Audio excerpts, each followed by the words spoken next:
चलिए अब रुख करते हैं एग्रीमीटर का। आप सभी का स्वागत है इसमें। और आज के एग्रीमीटर में हम खास तौर से बातचीत करने जा रहे हैं ग्वार सीड को और ग्वार गम को लेकर के। इसको लेकर के तमाम अपडेट सामने आए हैं। दरअसल बीते एक हफ्ते से हम देख रहे हैं ग्वार सीड में 250 रुपये और ग्वार गम की कीमतों में 600 रुपये पर क्विंटल की गिरावट आ चुकी है। आखिर में इस गिरावट की वजह क्या है और आगे ग्वार सीड और ग्वार गम का आउटलुक किस तरीके से दिखाई दे रहा है, इसी पर बातचीत करते हैं। और इस पर बातचीत करने के लिए हमारे साथ जुड़ रही हैं एसएमसी ग्लोबल सिक्योरिटीज़ की कमोडिटी रिसर्च हेड वंदना भारती जी। वंदना मैम, बहुत बहुत स्वागत आपका आज की चर्चा में शामिल होने के लिए। बिल्कुल जी, आपको और दर्शकों को मेरा बहुत बहुत नमस्कार। Thank you ma'am. मैम, इस बार हमने देखा कि ग्वार सीड का उत्पादन काफ़ी अच्छा देखने को मिल रहा है और मंडियों में आवक भी काफ़ी ज़्यादा आती हुई दिखाई दे रही है। क्या ये जो प्रेशर देखने को मिल रहा है, क्या सिर्फ यही एक वजह है या फिर और भी कई रीज़न आप देख रही हैं जो जिस तरीके से ग्वार सीड में दबाव देखने को मिल रहा है? विपुल जी, ग्वार सीड ग्वार गम एक एक्सपोर्ट कमोडिटी है और क्रूड से बड़े अच्छे से ये लिंक्ड है। और सबसे बड़ी जो मार पड़ी है यहाँ पे, जैसे किसान भाइयों से भी मेरी बात होती है तो बोलते कि प्राइसेस क्यों नहीं बढ़ रहा, हमारा तो इधर प्रोडक्शन भी कम हुआ था, फिर हमारा कैरी फॉरवर्ड भी यहाँ पे कम हुआ था काफी ज्यादा, तो प्रोडक्शन क्यों नहीं बढ़ रहा। एक तो यहाँ पे है कि मैं उनको एक एग्जांपल देना चाहती हूँ कि निकल जब 2250 आया था एमसीएक्स में, तो चाइना में इसकी बड़ी डिमांड थी और इतने हायर प्राइस से बहुत ज्यादा अफरा तफरी मच गई थी। तब निकल का सब्स्टिट्यूट निकल के आया था पिग आयरन, और वहां से जब निकल के प्राइसेस में डाउनफॉल देखने को हम लोगों ने देखा तो फिर एक रिकवरी कभी भी निकल में नहीं आई पूरी तरीके से। लेकिन यही चीज अगर देखा जाए तो ये पैटर्न यहाँ पे आपको ग्वार गम में भी है। जेंथम गम का जैसे सब्स्टिट्यूट वो आया मार्केट में, प्राइसेस में एक बहुत ज्यादा हम लोगों ने साइक्लिकल एक दबाव आता हुआ देखा। अगर आप ईयरली इसको चार्ट पे दिखाएंगे अगर, तो मेरे ख्याल से वो आपको क्लियरली विजिबल होगा। तो एक तो इसका सब्स्टिट्यूट का परमानेंट इंपैक्ट आया प्राइसेस पे। इसकी वजह से हम लोगों ने 2011 में जो ऊंचाई देखा 90,000 और 33,000 का, 90,000 ग्वार गम में, ग्वार सीड में जो हम लोग देखा था 35,000 का लेवल, वो दोबारा कभी आया नहीं और लोअर साइड में आया। दूसरी चीज ये है विपुल जी अभी की दो चीजें हैं, प्रोडक्ट है यहाँ पे, मील है और यहाँ पे गम है। तो जो हमारा वैल्यू प्रोडक्ट है वो गम है और मील जो है वो हमारा लोअर वैल्यू प्रोडक्ट है, वो कह सकते हैं। तो अभी अगर जनवरी 2025 का आंकड़ा आया है ईयर ऑन ईयर बेसिस पे, इसमें मील का जो एक्सपोर्ट है वो 67% बढ़ा है, लेकिन गम का एक्सपोर्ट यहाँ पे बढ़ा है 13%, 14% से ये एक्सपोर्ट बढ़ा है। तो जो वैल्यू प्रोडक्ट है हमारा, उसका अगर एक्सपोर्ट बढ़ता है तो ये सीधा सीधा रिफ्लेक्शन इसके प्राइसेस पे आएगा। ये तो इसका कोर फंडामेंटल हुआ कि अभी भी यहाँ पे कैरी फॉरवर्ड है। हालांकि बहुत सारे किसान इससे सहमत नहीं होते हैं, लेकिन राजस्थान में इसको सोना माना जाता है और वो बड़े धीरे धीरे इसे निकालते हैं। दूसरी चीज यहाँ पे है कि इसमें वैश्विक जो अनसर्टेनिटी है उसकी बहुत बड़ी मार पड़ी है। यहाँ पे जिस तरीके से चाइना यूएस में ट्रेड टसल है, या यहाँ पे ट्रम्प बोल रहे हैं कि वो ड्रिलिंग बढ़ाएंगे, लेकिन अगर मैं रिग काउंट्स बताऊं, क्योंकि मैंने हमेशा दर्शकों से ये कहा है कि आप क्रूड ऑयल के प्राइसेस से तो कोरिलेट करिए, लेकिन सबसे ज्यादा जो नजदीकी है वो है रिग काउंट। जैसे जैसे क्रूड ऑयल प्राइसेस का डिमांड बढ़ेगा, रिग काउंट यहाँ पे आपको बढ़ेगा। क्रूड ऑयल का डिमांड कम होगा, रिग्स जो है वो बंद होते चले जाएंगे। तो रिग काउंट्स पे बहुत ज्यादा ध्यान दीजिए। और मैं आज मतलब इंटरव्यू के समय यहाँ पे मैं डेटा देख रही थी विपुल जी, जो रिग काउंट्स है, जो कभी आपको मैं बता दूं कि 627 हुआ करता था 2022 में, जब ग्वार गम का प्राइसेस बहुत हायर साइड था। यहाँ किसान भाई ध्यान दे, वो अभी जाके अभी आपको हो गया 480। तो रिग काउंट्स यहाँ पे काफी ज्यादा कम हुआ है, लगभग लगभग 150 160 के करीब यहाँ पे कम हुआ है। ट्रम्प के आने के बाद ये बढ़ रहा था, लेकिन जैसे ये टैरिफ का न्यूज आया है, रिग काउंट्स यहाँ पे कम होने शुरू हुए हैं। उसका भी प्रभाव यहाँ पे ग्वार गम ग्वार सीड के प्राइसेस पे हम लोगों ने सीधा सीधा आता हुआ देखा है। क्रूड ऑयल प्राइसेस का डाउन आना, रिग काउंट्स का कम होना। तो मुझे लग रहा है कि जैसे ये डस्ट जो है ना, ये ट्रेड वॉर वाला, ये सेटल होता है, तो यहाँ पे जो ग्वार सीड ग्वार गम अपना एक बेस बनाया हुआ है, 9950 अपना ग्वारगम का बेस है। फिर आप देखेंगे तो आपको ग्वार सीड का भी एक बेस बना है, बहुत ज्यादा डाउनसाइड नहीं, मतलब यहाँ पे ये कमोडिटी जाती है। और ग्वार सीड में भी मुझे लग रहा है कि बहुत ज्यादा नीचे की तरफ ये कमोडिटी नहीं जाएगी और 4950 ये एक लेवल रहेगा जहां से फिर से बाउंस आ सकता है। तो जैसे ट्रेड वॉर का थोड़ा सा यहाँ पे स्थिरता आती है, तो इस कमोडिटी में एक अपसाइड जो है वो देखने को मिलेगा। और तीसरा कारण है यहाँ पे इसमें थोड़ा सा प्रेशर बढ़ने का, क्योंकि ये कमोडिटी को हम बोलते हैं कि प्रॉक्सी वेदर कॉन्ट्रैक्ट हम बोलते हैं। तो जैसे जैसे मॉनसून की न्यूज आती है उस पर अपना ग्वार काउंटर रिएक्ट करता है। अब अभी आप देखेंगे ट्रेड वॉर भी चल रहा था, क्रूड ऑयल प्राइसेस डाउन थे, रिग जी। काउंट्स डाउन था। इसके साथ एक न्यूज आई थी कि आईएमएफ ने कहा कि अबव एवरेज मॉनसून होगा। तो ठीक मॉनसून अच्छा होगा, ग्वार नीचे आएगा, मॉनसून कम होगा, ग्वार ऊपर जाएगा। ठीक है मैम। इस बीच हमारे साथ अब बातचीत करने के लिए कमोडिटी एक्सपर्ट पुखराज चोपड़ा जी जुड़ रहे हैं। पुखराज जी, बहुत बहुत स्वागत आपका आज की इस चर्चा में जुड़ने के लिए, अपना समय देने के लिए। धन्यवाद। नमस्कार आपको। नमस्कार सर। सबसे पहले आपसे भी यही सवाल होगा कि ये जो ग्वार सीड और ग्वार गम में लगातार हम गिरावट देख रहे हैं, आप इसकी बड़ी वजह क्या मान रहे हैं और आगे किस तरीके से सिचुएशन देख रहे हैं आप? देखिए, अभी जैसे वंदना जी बता रही थी जी, लॉन्ग टर्म की कुछ बातों से तो मैं उनसे एकदम सहमत हूँ कि 2011-12 में जो तेजी आई थी उसके बाद तेजी नहीं आई। जहां तक क्रूड से रिलेटेड है, क्रूड से कोई रिलेशन नहीं है। जब 30,000 रुपए ग्वार का भाव था तब यहाँ पे MCX में क्रूड 4400 रुपए था, देखिए जो आज 5400 रुपए है। तो उससे रिलेटेड तो मैं नहीं करता। हाँ, जब इसके 30,000 ग्वार के भाव बने और 1 लाख रुपए गम के भाव बने तो उसके दूसरे विकल्प आ गए, जिसकी वजह से ग्वार और गम गिरता गया। अब हालात, अभी के हालात की बात लें, इसका टैरिफ से भी कोई लेना देना नहीं है, क्योंकि इसका विकल्प जो है वो यही बन के रह गया, दूसरा कोई अब विकल्प नहीं है, क्योंकि भाव इतने घटे हुए हैं कि नया विकल्प इसके सामने आएगा नहीं। तो अभी इन दिनों में 2 दिनों में ये ग्वार है, ये 3 दिन में ये जो 150 रुपए घटा है, उसके पीछे सबसे बड़ा कारण है बॉर्डर पे टेंशन। ये जो पाकिस्तान की जो आतंकवादियों की, पाकिस्तान द्वारा जो आतंकवादी घटना की गई है हमारे जम्मू कश्मीर के अंदर, उसके बाद में एक तरह से रेड अलर्ट हुआ है। और ग्वार बॉर्डर एरिया का उत्पादन क्षेत्र है, जो पाकिस्तान का बॉर्डर है वही एरिया ग्वार का है। आप जैसलमेर ले लीजिए, बाड़मेर ले लीजिए, बीकानेर ले लीजिए, गंगानगर ले लीजिए। तो इस टेंशन की वजह से यहाँ के स्टॉकिस्टों ने गोदाम से माल निकालना शुरू कर दिया, और इस वजह से अभी पिछले इस 2 दिनों के अंदर बहुत बड़ी बिकवालियां आई है और बायर कमजोर हुए हैं इसके। पर ऑन दी होल देखें तो निर्यात जो 30,000 टन हो रहा था वो 30,000 टन हो रहा है। वन्ना जी ने बताया कि 13% निर्यात बढ़ा है इसका, गम का 67% दूसरे आइटमों का निर्यात बढ़ा है।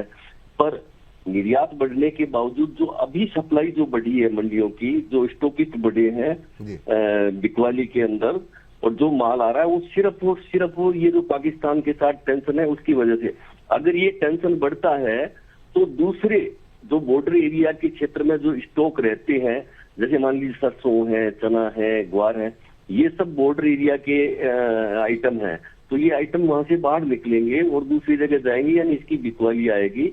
तो उसी का असर जो अभी 2-3 दिनों से देखा जा रहा है, वो ये इसका असर है। मैं वन्ना जी की बहुत सारी बातें जो उन्होंने रिंग्स की बताई, मैं उससे सहमत हूँ। जो डिमांड की बताई, मैं उससे सहमत हूँ। और जहां तक अमेरिका की बात है, उन्होंने ग्रीन एनर्जी की जो बात की थी उस पे उन्होंने काम नहीं किया। बाइडेन ने भी ऐसा ही कहा था और ट्रंप ने भी ऐसा ही कहा है, पर उस क्षेत्र में कोई काम नहीं हुआ, इसलिए गम की एक्स्ट्रा डिमांड जो होनी चाहिए थी वो नहीं बढ़ी, और यही वजह है इसकी मंदी का। जी ठीक। अब आपसे यहाँ पर सवाल ये है सर कि ये जो आपने एक बड़ा कारण बताया, पाकिस्तान के साथ टेंशन, प्रधानमंत्री ने कल स्पष्ट कर दिया है कि ये किसी भी आतंकवादी को जो है वो छोड़ा नहीं जाएगा और कल्पना से परे एक्शन होगा। मेरा सवाल यहाँ पर ये है कि ये अब तय है कि चीज़ें यहाँ से एस्केलेट होती हुई और ज़्यादा दिखाई देंगी। पाकिस्तान की तरफ से भी कहा यह गया है कि उन्होंने भी कुछ एक एक्शन लिए हैं और कहा यह गया कि सिंधु का पानी अगर रोका गया तो फिर इसे हम एक युद्ध मानेंगे। सवाल अब ये है कि अगर चीज़ें एक्सकलेट होती हैं, जो कि होंगी, ये तय है, किस तारीख को होंगी, किस दिन होंगी, कल होंगी, परसों होंगी, वो एक अलग विषय है। तो क्या अभी ग्वार सीड में और बड़ी गिरावट की संभावना है क्या? देखिए, बड़ी गिरावट नहीं है। इन भावों पे 200 रुपए की भी गिरावट आती है ना, तो हम उसे बड़ी गिरावट ही कहते हैं। यह सोना चांदी नहीं है कि एक दिन में 3-3, 4-4 हजार रुपए की तेजी मंदी आ जाए। ये आइटम जो ऐसा, एग्री आइटम ऐसा है, एग्री आइटम के अंदर देखिए, आप यदि सोना चांदी क्रूड की तरह तेजी मंदी आने लग जाए ना, तो भारत में हाहाकार मच जाएगा। बिल्कुल सही। और पब्लिक विरोध में खड़ी हो जाएगी, क्योंकि 140 करोड़ जनता इसका प्रयोग करती है। तो हालात कैसे रहते हैं, टेंस कितना बढ़ता है, मुझे लगता है कि पाकिस्तान घुटने टेक देगा। पाकिस्तान की ताकत नहीं है घर के अंदर ही लड़ने की, तो वो मोर्चे पे आकर क्या लड़ेगा। मुझे ये है कि पाकिस्तान के हालात बहुत खराब है, आर्थिक रूप से भी खराब है, और उसके गृह क्षेत्र भी है, उसके केपी है, उसका बलूचिस्तान है, बल्टिस्तान है, वहाँ सब जगह झगड़े चल रहे हैं। बिल्कुल। और डेली वो लोग वहाँ भी जाति पूछकर, पंजाबी पूछकर वो मार रहे हैं। बिल्कुल। तो पाकिस्तान के खुद के अंदर गृह युद्ध जैसा हालात है, राजनीतिक हालात भी अच्छे नहीं है, आर्थिक हालात भी अच्छे नहीं है, तो पाकिस्तान कहाँ युद्ध के मोर्चे पे टिकेगा? और सेना को भी वहां की जनता का सपोर्ट नहीं है, ये मैं आपको बता दूं। बिल्कुल, बात आपकी बिल्कुल सही है सर। और ये स्थिति बिल्कुल स्पष्ट है कि अभी और शायद यही वजह है कि इस मामले को लेकर के पाकिस्तान के अंदर भी चर्चाएं चल रही हैं कि कैसे इस मामले को एस्केलेट होने से रोका जाए, कैसे भारत को इस बात के लिए मनाया जाए कि चीज़ें जो है वो आगे बढ़ती हुई ना दिखाई दें। आप वंदना मैम, आपसे भी जानना चाहेंगे, अभी जैसा बात सही है कि बड़ी गिरावट वैसी तो नहीं, लेकिन एक किसान के लिहाज से, ट्रेडर के लिहाज से गिरावट वही बड़ी है जैसा कि अभी पुखराज जी बता रहे थे। तो अभी सिचुएशन अगर थोड़ी सी यहाँ से बढ़ेगी तो आगे आने वाले दिनों में भी दबाव बना रहेगा? थोड़ा दबाव बना रहेगा, लेकिन यहाँ पे मैं पुखराज जी से बिल्कुल सहमत हूँ कि यहाँ पे कभी भी कोई बड़ी मूवमेंट नहीं आई है और बिल्कुल संभल के मार्केट ट्रेड कर रहा है, अभी सपोर्ट के पास है। मुझे लग रहा है कि ग्वारसीड की ही बात की जाए तो अभी मुझे ये नहीं लग रहा है कि यहाँ पे 49.20 से 48.50 से नीचे प्राइसेस नीचे जाना चाहिए, क्योंकि कई बार हम लोगों ने देखा है कि वॉल की तरह नीचे क्रिएट है। जब भी प्राइसेस नीचे आता है तो ऊपर की तरफ ग्वार जाता है और ऊपर में 5600 से 5500 के बीच में एक प्रॉफिट बुकिंग आ जाती है, एक रेजिस्टेंस बनता है। तो काफी दिनों से ये सपोर्ट को मेंटेन किया हुआ, आप देखना कि इस बार ये सपोर्ट मेंटेन करता, गिरावट आती भी है तो बड़ी कम गिरावट यहाँ पे आएगी। 49.20 से लेके मुझे लग रहा है कि मैक्सिमम यहाँ पे 48.50-70 तक प्राइसेस आएगा, लेकिन एकदम अचानक से आएगा और वहां से रिकवरी भी तेज आनी चाहिए। चलिए सर, आपसे समझना चाहेंगे कि पुखराज सर, कि ये जो गिरावट आई है, क्या हम ये मान के चलें क्या इस साल की बुआई पर भी कुछ असर पड़ता हुआ दिखाई देगा क्या इसका? इसकी बुआई का असर तो इन भावों पे नहीं होगा। बुआई का असर तो मानसून के हालात से रहेगा। हालांकि मौसम विभाग ने बताया है कि 105% दक्षिणी पश्चिम मानसून रहेगा, पर बंगाल की खाड़ी का वेदर कैसे रहता है ये ग्वार के लिए महत्वपूर्ण है। जी ठीक है। वंदना मैम, आपसे जो समझना चाहेंगे कि अभी अगले साल के लिए ग्वार गम के एक्सपोर्ट का डिमांड का आउटलुक आपको क्या नज़र आ रहा है, और क्या इस बार भी जो है एक्सपोर्ट के अंदर ग्रोथ देखने को मिलेगी? विपुल जी, मुझे इसमें एक पॉजिटिव चीज लग रही है कि यहाँ पे ट्रम्प जो हैं वो प्रो मतलब कि क्रूड ऑयल हैं, तो मुझे ये उम्मीद है कि ये ट्रेड का थोड़ा सा मामला शांत होता है तो रिग काउंट्स बढ़ेंगे। मैं हमेशा ये बोलती कि रिग काउंट्स पे आप ध्यान दीजिए, न्यू एक्सप्लोरेशन से यहाँ पे मुझे, और उन्होंने एक चीज और है विपुल जी, उन्होंने जो बोला जो न्यू एक्सप्लोरेशन यहाँ पे होंगे उसकी जो अवधि है बड़ी कम कर दी, 28 दिन कर दी है। तो यहाँ पे न्यू एक्सप्लोरेशन अगर होते हैं, हालांकि ये सिनेरियो बन नहीं रहा है, तो मुझे लग रहा है कि ग्वारगम का जो एक्सपोर्ट है वो यहाँ पे बेहतर होना चाहिए। और थोड़ा सा तो पाकिस्तान भी यहाँ पे एक्सपोर्ट करता है। अब देखते हैं कि करेंसी का प्ले यहाँ पे कैसा रहता है। करेंसी अगर फिर से डिप्रिशिएट होती है तो उस पर भी एक इम्पैक्ट आएगा हमारी ग्वारगम ग्वारसीड एक्सपोर्ट पे। तो ओवरऑल मुझे लग रहा है कि एक्सपोर्ट जो है, चाहे वो ग्वारमिल का तो ऑलरेडी यहाँ पे बढ़िया चल रहा है, ग्वारगम मुझे लग रहा है कि यहाँ पे थोड़ा सा 5-10%, 15% और बढ़ना चाहिए। ठीक। और पुखराज जी की बात से सहमत है कि इस गिरावट का असर बुआई पे विशेष देखने को नहीं मिलेगा, सब कुछ मानसून के ऊपर डिपेंड करता है? वंदना जी? जी जी जी, मुझे क्योंकि वो बिल्कुल इस मार्केट के मतलब कहते हैं ना ज्ञाता है, जो वो बोलते हैं तो पूरा इंडिया उनको सुनता है ग्वार में, चाहे अदर कमोडिटीज ही क्यों ना हो। तो मुझे बिल्कुल लग रहा है कि ये मैं पहले भी कह रही थी कि मानसून से इसका बहुत ज्यादा इम्पैक्ट आता है। तो मानसून अच्छा रहेगा तो मुझे लग रहा है कि बुआई यहाँ पे बढ़िया होगी। और एक बार तो मुझे याद है कि मानसून बहुत बढ़िया हुआ था विपुल जी, तो जहां जहां ग्वार नहीं हुआ था, रेत के टीले पे भी ग्वार की फसल हम लोगों ने देखी थी, और उस समय मैं जयपुर वो वाला बेल्ट में गई भी थी। तो मुझे लग रहा है कि मानसून अच्छा है तो इस बार फसल अच्छी होनी चाहिए और इम्पैक्ट आना चाहिए, लेकिन प्राइस में मुझे बहुत ज्यादा इम्पैक्ट नहीं लग रहा है। मुझे लग रहा है कि प्राइस यहाँ से संभलेगा ही। ठीक। पुखराज सर, एक्सपोर्ट की ग्रोथ कैसे देख रहे हैं सर इस साल आप?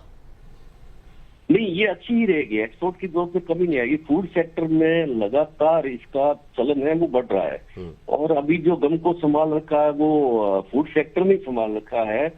मैं आपके माध्यम से वंदना जी को भी धन्यवाद देना चाहूंगा कि उन्होंने मेरी बात को अप्रिशिएट किया। मैं उनके प्रति आभारी हूँ। हालांकि ये यंग टीम है वंदना जी, और तो ये लोग जिस तरह से टेक्निकल देखते हैं, जिस तरह से वैश्विक घटनाओं को देखते हैं, उससे हम लोग भी कुछ न कुछ सीखते हैं, चाहे उम्र कुछ भी हो जाए। और सीखने की लालसा हमेशा रहती है।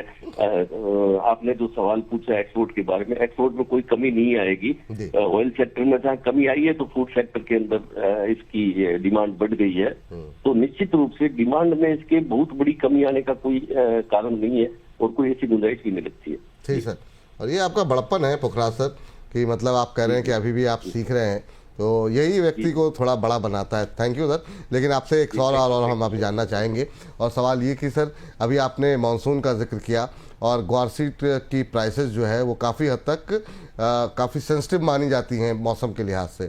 आपसे जानना चाहेंगे कि क्या अगर मानसून का जो अनुमान लगाया गया है मौसम विभाग की तरफ से, अगर वैसा ही मानसून रहता है तो इसका असर आप कीमतों पर किस तरीके से देख रहे हैं, और ओवरऑल प्राइसेस को लेकर के आपका आउटलुक क्या होगा? देखिए, अगर उसी तरह का मानसून रहता है और उसी तरह की बिजाई यहाँ पे हो जाती है, उसी तरह का एक्सपोर्ट यहाँ पे हो जाता है, तो ये फिर भी ये 4500-4600 रुपए से नीचे जाने वाली एग्री कमोडिटी नहीं है। ठीक, बहुत बहुत शुक्रिया सर पुखराज सर आज की इस चर्चा में जुड़ने के लिए। न सिर्फ ग्वार गम और ग्वार सीड के बारे में आपने विस्तार पूर्वक बातचीत की, बल्कि बताया आपने ये भी कि पाकिस्तान की स्थिति इस समय है क्या, और पाकिस्तान स्टैंड कर नहीं पाएगा। और इस समय पूरा देश दोनों ही चीज़ें सुनना चाह रहा था। जो लोग कमोडिटी में इंटरेस्टेड हैं वो तो सुन ही रहे हैं आपको, लेकिन इस समय सबकी निगाहें बॉर्डर पर भी लगी हुई हैं, और वहाँ पर आपकी निगाहें लगी हुई हैं, और आपने काफ़ी अच्छा एनालिसिस किया, चाहे वो बलूचिस्तान का हो, बाल्टिस्तान का हो। तो और थैंक यू सर, बहुत बहुत शुक्रिया अपना समय देने के लिए। जी, धन्यवाद। धन्यवाद सर। चलिए अब वंदना जी के पास चलते हैं, और वंदना मैम आपसे